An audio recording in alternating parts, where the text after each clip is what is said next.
என்கிட்ட கேட்குறாங்க, நீ எப்படி மொக்காசோளம் கூட எப்படி வந்துச்சு அப்படின்னு கேட்டாங்க. நான் ஊருக்கு போயிருக்கும்போது, நார்ச்சத்து இருக்கிற உணவு அது. சுகர் பிபி இருக்கிறவங்க வந்து மொக்காசோளம் கண்டிப்பாக நம்ம சாப்பிட்ணும். லில்லி பாருங்க எவ்வளோ அழகாக பூத்துருக்குது. இதுவும் மொக்காசோளம் மாதிரியே தான் தெரியும் உங்களுக்கு. முளைச்சி வந்திருக்கிறது பாருங்க, இந்த நாற்று எப்படி இருக்குதுன்னு சொல்லிட்டு பாருங்க. மல்லிப்பூ செடி களையை நட்டு வச்சிருக்கிறோம். இதுவும் பாருங்க எப்படி நல்லா இருக்குது. குண்டு மல்லி இது. இந்த மாதிரி நீங்களும் நம்ம கையில் வச்சிருக்கிற லில்லி பூவில் பாருங்க ஃப்ரெண்ட்ஸ், தேன் இருக்கும் அந்த பூவில் பாருங்க எப்படி கொழுவி வந்து அந்த தேனை சாப்பிடுதுன்னு சொல்லிட்டு நான் பூ பறிச்சுட்டு கையில் வச்சுன்னு இருக்கிறேன். Hello friends, welcome to Sivakami garden. Friends எல்லாருக்குமே காலை வணக்கம்.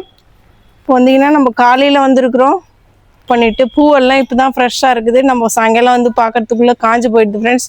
பாருங்கள் செம்பருத்தி எல்லாம் எவ்வளோ அழகாக இருக்குது. சரி, இன்றைக்கி நம்ம வந்து மொக்காசோளத்தை பற்றி உங்ககிட்ட நான் கொஞ்சம் சொல்லணும்னு வந்திருக்கிறேன். இந்த மொக்காசோளம் பார்த்தீங்கன்னா நம்ம கார்டனில் வச்சு ஆர்கானிக் முறையில் நான் எந்த மருந்துகிருந்து எதுவும் அடிக்காமல் நம்ம வீட்டிலே ரெடி பண்ணுற கிச்சன் வேஸ்ட்டு, வீட்டிலே ரெடி பண்ணுற தண்ணி இதெல்லாம் ஊற்றியே நம்மளுக்கு வந்து மொக்காசோளம் கிடச்சிது. ஒரே ஒரு மொக்காசோளம் தான் வச்சிச்சு ஃப்ரெண்ட்ஸ். அது வந்து நான் வரைக்காக அப்படியே விட்டுட்டேன். அதுலேருந்து எடுத்து போட்டு வச்சிருக்கிற மொக்காசோளம் தான் இது. முதல்ல வந்து நம்ம மேலே எடுத்துன்னு வந்து போட்டோம். இது லேட்டாக போட்டது. இது பாருங்கள், முதல்ல போட்டது அங்கே இருக்கிற மொக்காசோளத்தில் வந்து 2 மொக்காசோளம் வச்சுருக்குது கிட்ட. 2 மொக்காசோளம் வந்துருக்குது ஃப்ரெண்ட்ஸ். இது பாருங்கள், இது 2வது, இது ஃபஸ்ட்டு. இதில் வந்து 2 மொக்காசோளம் வந்துருக்குது. பார்க்கலாம் அதுக்கு எவ்வளோ சத்து கிடைக்குது, எவ்வளோ பெருசாகுதுன்னு சொல்லிட்டு. பார்த்தீங்கன்னா 2வது மொக்காசோளம் இது பாருங்கள். இது வந்து ஒரு கனகாமர செடி இருக்குது இந்த தொட்டியில். இதுலேயே மொக்காசோளமும் நான் வர போட்டு வச்சது தான் அப்படியே முளைச்சி வந்துருக்குது. இது நம்ம எடுத்து தனியாக நட வேண்டியதில்லை. அப்படியே நம்ம மண்ணும் எருவெல்லாம் கொடுத்தோம்னா தானாக அது வரும். அதனால் நான் அப்படியே விட்டுடலான்னு நினச்சிருக்கிறேன். சரி, நம்ம இன்னும் கவரில் போட்டு வைக்கலாம், எடுத்துன்னு போயிட்டு ஏதாவது ஒன்றும் இல்லை நம்ம வச்சோம்னாக்கா தானாக வரும்னு சொல்லிட்டு இது வச்சுருந்தேன் ஃப்ரெண்ட்ஸ். இந்த மொக்காசோளத்தை 3 போட்டிருந்தோம் நம்ம. இதில் 2 முளைச்சி வந்துருக்குது. நல்லா தரமாக வளர்ந்துருக்குது ஃப்ரெண்ட்ஸ். இது பாருங்கள், வேர் எவ்வளோ நீட்டு வந்துருக்குது. நம்ம போட்டுருக்கிற மொக்காசோளத்துக்கு வேர் பாருங்கள் கீழே வெள்ளம் வந்துடுச்சு கவரை தாண்டி. மொக்காசோளத்தோட பெனிஃபிட்டு தான் நான் உங்ககிட்ட சொல்ல போகிறேன். மொக்காசோளத்தை சாப்பிட்டா ஃப்ரெண்ட்ஸ் நார்ச்சத்து இருக்கிற உணவு அது. நம்மளுக்கு வந்து சுகர் பிபி இருக்கிறவங்க வந்து மொக்காசோளம் கண்டிப்பாக நம்ம சாப்பிட்ணும். அதை சாப்பிட்டா நம்மளுக்கு வந்து ஜீரண சக்தி நல்லா கிடைக்குது. மலச்சிக்கல் பிரச்சனை தீருது. நம்ம எண்ணெய் மசாலா தூளெல்லாம் போட்டு மொக்காசோளத்தை வறுத்து சாப்பிடக்கூடாது. பாப்கார்ன் பண்ணி சாப்பிடுவாங்க. அந்த மாதிரி சாப்பிட்றதோட மொக்காசோளத்தை வாங்கிட்டு வந்து பச்சையாக இருக்கிற மொக்காசோளத்தை வேக வச்சு தண்ணியில் வேக வச்சு பாயில் பண்ணி சாப்பிட்லாம். அது ரொம்ப ரொம்ப உடம்புக்கு நல்லது ஃப்ரெண்ட்ஸ். அது நிறைய சத்து கொடுக்குது. கண்ணு கொஞ்சம் தெரியாமல் இருக்கிறவங்க, மங்கலாக இருக்கிறவங்க, கண் பிரச்சனை இருக்கிறவங்க மொக்காசோளத்தை சாப்பிட்டா அந்த கண் பிரச்சனை தீருது. முக்கியமான ஒன்று வந்து பார்த்திங்கன்னா மொக்காசோளத்தில் ஃபைபர் அதிகமாக இருக்குது. சுகர் வரத்தை வந்து கண்ட்ரோல் பண்ண மொக்காசோளம் நம்ம சாப்பிட்டோம்னாக்கா. மொக்காசோளத்தை எத்தனையோ வகையில் சாப்பிட்றாங்க ஃப்ரெண்ட்ஸ். இதில் வந்து ஓட்ஸ் பண்ணி வருது, மொக்காசோளத்தில் மாவே அரைச்சி வருது.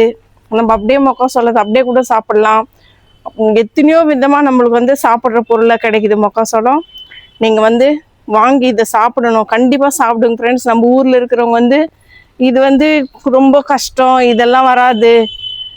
என்கிட்ட கேட்குறாங்க, நீ எப்படி மொக்காசோளம் கூட எப்படி வந்துச்சு அப்படின்னு கேட்டாங்க. நான் ஊருக்கு போயிருக்கும்போது மொக்காசோளத்தை வந்து எடுத்து ஒரு 2 நாள் தண்ணியில் ஊற வச்சிடணும் ஃப்ரெண்ட்ஸ். காஞ்சி போன மொக்காசோளத்தை 2 நாள் தண்ணியில் ஊற வச்சுட்டா அதில் முளைப்பு வந்துடுது தானா. நம்ம அதை எடுத்துன்னு வந்து இந்த மாதிரி செடி இருக்கிற தொட்டியில் அப்படியே போட்டு நட்டு வச்சிட்டோம்னா, நட்டுனா ரொம்ப உள்ளே நடக்கூடாது, மேலேயே வச்சுட்டு கொஞ்சமாக அப்படியே மண் போட்டு விட்டா போதும், அது முளைச்சி வந்துடும் ஃப்ரெண்ட்ஸ். அந்த மாதிரி தான் நான் போட்டு வச்சுருது. இதுவும் நான் அப்படி தான் போட்டு வச்சேன். ஆனால் இது வந்து இந்த கவரில் பார்த்தீங்கன்னா கோகோ பீட்டு கலந்து வச்சுருக்கிறேன், எருவு கலந்து வச்சுருக்கிறோம், நம்ம கம்போஸ்ட்டு இதெல்லாம் கலந்து வச்சுக்கிட்டு தான் வேர் கீழே வரல வந்துருக்குது. கோகோ பீட்டில் வந்து விதைங்களை சீக்கிரமாக வளர வைக்கிற சக்தி இருக்குது ஃப்ரெண்ட்ஸ். அதுதான் நான் எந்த வரை போட்டாலும் கோகோ பீட்டு போட்டு வளர வைக்கிறது. பாருங்கள், இந்த கவரில் கூட 2 வரை போட்டு வச்சுருக்கிறேன். கொத்த வரங்காய் வரை முன்னாடி கூட அங்கே 2 வரை முளைச்சிருக்குது. அந்த மாதிரி சின்ன கவர் எடுத்து கோகோ பீட்டு போட்டு நம்ம வரை போட்டு விட்டோம்னா சீக்கிரமாக வளர்ந்து வரும். மொக்காசோளத்தில் இவ்வளோ பயன் இருக்குது ஃப்ரெண்ட்ஸ். நீங்கள் கண்டிப்பாக மொக்காசோளம் வீட்லேயே நீங்கள் நம்மக்கிட்ட வந்து மண் வசதி இல்லை, எங்கே போய் நடுறதுன்னு யோசிக்காதீங்க. சின்ன தொட்டி இருந்தாலும் பழைய பக்கெட் இருந்தாலும் எது இருந்தாலும் அதில் மண் ரெடி பண்ணி அதில் போட்டு விட்டிங்கன்னா ஈஸியாக வளர்ந்துடும் ஃப்ரெண்ட்ஸ். மக்காசோளம் ஈஸியாக வளைய வைக்கலாம். இதில் எந்த பிரச்சனையுமே இல்லை. வெள்ளை பூச்சி வரும், கருப்பு பூச்சி வரும்லாம் கிடையாது. இந்த மாதிரி நீங்களும் வளைய வச்சு மக்காசோளத்தை சாப்பிட்டு எனக்கு கமெண்ட்ஸில் சொல்லுங்கள். ரொம்ப டேஸ்ட்டாக இருக்கும், தித்திப்பாக இருக்கும் இந்த மக்காசோளம். நம்ம நிறைய வந்து சீசன் வந்துட்டு வாங்கிட்டு வருவார் மாமா. ஒரே ஒரு மக்காசோளம் தான் வச்சிச்சு, அதை நான் அப்படியே விட்டுட்டேன் வரைக்காக. அதுலேருந்து எடுத்து போட்டு தான் இதெல்லாம் அதுலேருந்து வரைய காய வச்சு தண்ணியில் ஊற வச்சு எடுத்துன்னு வந்து போட்டு தான் இந்த விலையை முளைக்க வச்சுருக்கிறேன். இந்த முறை பார்க்கலாம். போன முறை வந்து ஒரே மக்காசோளத்தோட நான் எடுத்துட்டேன். ரெண்டாவதும் வந்துச்சு கீழே, வானான்ட்டு நான் கட் பண்ணி எடுத்துட்டேன். இந்த முறை 2 மக்காசோளம் வச்சுருக்குது. இதில் பூவே வந்துருக்குது ஃப்ரெண்ட்ஸ். பார்க்கலாம் இந்த இதில் எவ்வளோ மக்காசோளம் வருதுன்னு. கொஞ்சம் மண் கம்மியாக இருக்குது, இதில் கொஞ்சம் மண் போடலாம் நிறையா. இன்றைக்கி நம்ம மக்காசோளத்தை பற்றி பார்த்துருக்குறோம். நாளைக்கு நம்ம எதை பற்றி பார்க்குறோன்னு சொல்லிட்டு நான் நாளைக்காக சொல்கிறேன்.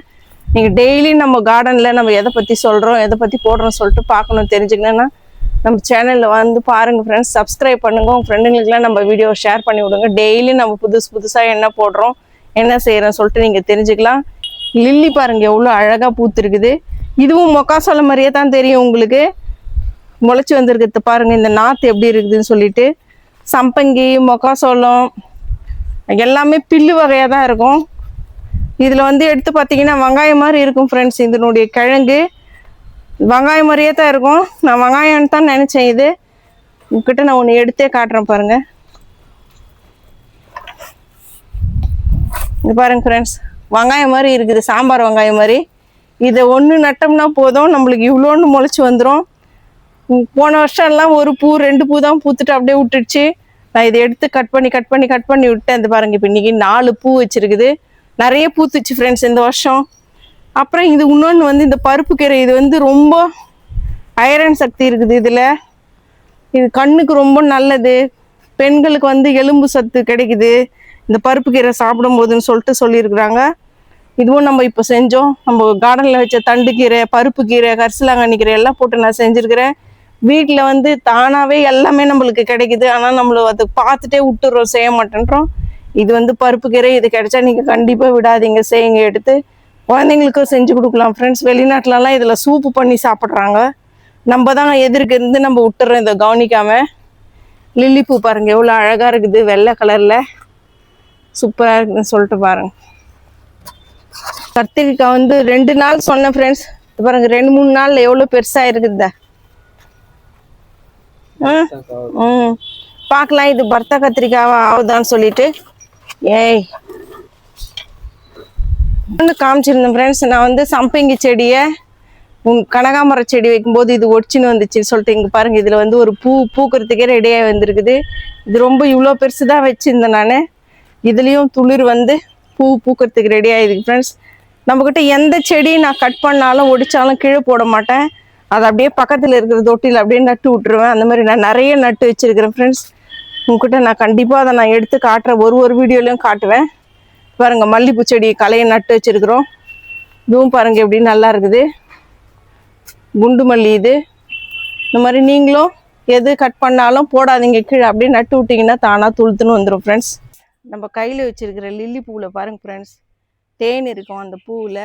பாருங்கள் எப்படி கொழுவி வந்து அந்த தேனை சாப்பிடுதுன்னு சொல்லிட்டு. நான் பூ பறிச்சுட்டேன், கையில் வச்சுன்னு இருக்கிறேன். அப்போ கூட பாருங்கள் யாரும் அது கிள்ளிட்டாங்க, அது தூரமாக வந்துச்சுன்னு கூட தெரியல. எவ்வளோ ஒரு ஆர்வமாக அந்த கொழுவி அந்த தேனை சாப்பிட்டுன்னு இருக்குதுன்னு பாருங்கள் ஃப்ரெண்ட்ஸ். எவ்வளோ நேரமாக சாப்பிடுதுன்னு சொல்லிட்டு பாருங்கள் ஃப்ரெண்ட்ஸ். அதுக்கு நம்ம கையில் வச்சுன்னு இருக்குது, தெரியுதா என்னன்னு தெரியல. இந்த வீடியோ உங்களுக்கு பிடிச்சிருக்குன்னு நினைக்கிறேன். பிடிச்சிருந்தா நீங்கள் லைக் பண்ணுங்கள், ஷேர் பண்ணுங்கள், கமெண்ட் பண்ணுங்கள், சப்ஸ்கிரைப் பண்ணுங்கள் ஃப்ரெண்ட்ஸ். தேங்க்யூ, பாய்.